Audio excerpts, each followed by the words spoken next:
paano mag-due diligence bago bumili ng bahay. Good morning, good learning everyone. This is your Kuya Francis and I'm your Kuya Broker.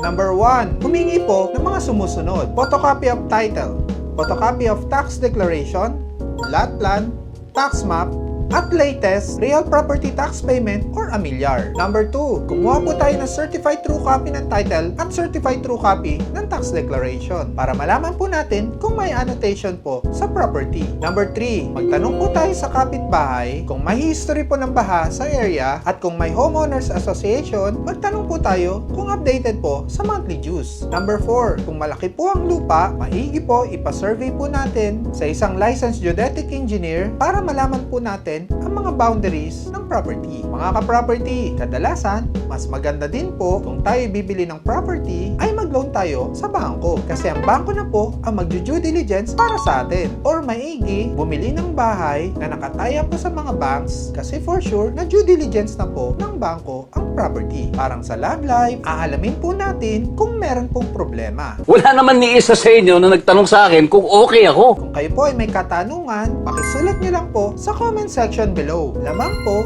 ang may alam. Again, this is your Kuya Broker. God bless po sa ating lahat.